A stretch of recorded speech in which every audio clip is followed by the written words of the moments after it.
Hello friends, আমি অচিন্ত। আমি চলে এসেছি ইউটিউব চ্যানেল টু সাইড কিচেনে। আমরা একটা নতুন রেসিপি শেয়ার করবো। সেটা হচ্ছে রুই মাছের তেল ঝাল বানিয়ে দেখাবো। সেটা বানাতে কী কী উপকরণ লাগে আসুন দেখায়।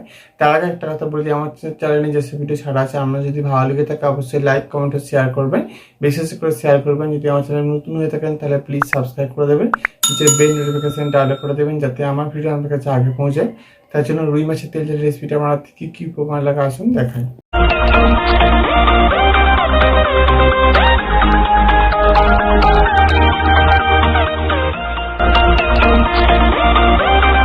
চলুন তাহলে আমি কাটাপোনা মাছের বা রুই মাছের তেল ঝাল বানিয়ে দেখাবো। তো সেটা বানাতে কী কী উপকরণ লাগে আসুন দেখাই। তার আগে একটা কথা বলে দিই, ভিডিওটা প্রথম থেকে শেষ অবধি দেখার অনুরোধ রইল। তার জন্য রেসিপিটা শুরু করি। এখানে আমি দেখুন 4 পিসের মতো রুই কাটাপোনা মানে রুই মাছ নিয়ে নিয়েছি। তার জন্য রেসিপিটা শুরু করি। এর মধ্যে আমি দেবো হলুদ গুঁড়ো, লবণ। গ্যাসটা তাহলে কড়াটা বসিয়ে দিয়েছি, এর মধ্যে তেল দিয়ে দেবো। মাছটা ভালো করে নুন হলুদ মাখিয়ে নিয়েছি, এবার ভেজে নেবো। তেলটা ভালো করে গরম করে নিয়েছি, এবার মাছগুলো দিয়ে দেবো। মাছগুলো দিয়ে ভালো করে উঠতে পারছি, লাল লাল করে ভেজে নেবো। দেখুন মাছগুলো ভাজা হয়ে গেছে, ভালো করে তুলে নেবো।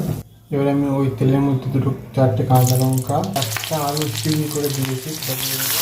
অল্প একটু লবণ, অল্প একটু হলুদ গুঁড়ো, আলুটা ভালো করে দিয়ে নেবো। দেখুন আলুটা আমি হালকা ভেজে নিয়েছি। এর মধ্যে আমি আদা, রসুন, পেঁয়াজ, টমেটো সেটাকে পেস্ট করে নিয়েছি, ব্রেক করে নিয়েছি, সেটা দিয়ে দেবো। এবার আলুর সাথে একসাথে ভালো করে ভেজে নিই।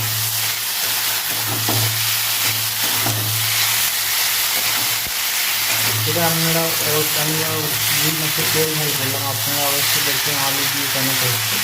তো আপনারা ওটা একটা না নিতে পারেন। এটা আমি একটা ঝুড়ির ভিতরে আলু দিয়েছি, কারণ টেস্ট হবে।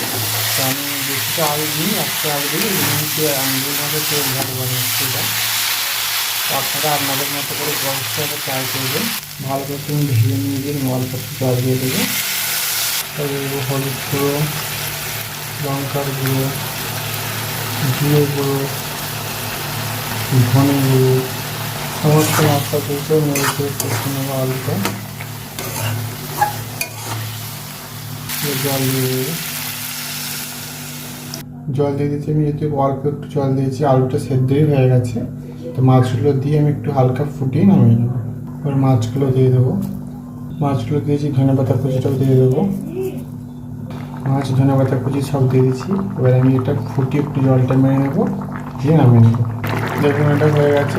অল্প একটু গরম মশলা করে ছড়িয়ে দেবো, দিয়ে নামিয়ে নেবো। আমার দেখুন আলু দিয়ে রুই মাছের ঝোল রেসিপিটা হয়ে গেছে। আপনারা যদি বলেন শুধু রুই মাছের তেল ঝাল, সেটাও হয়ে গেছে। নামিয়ে নেবো।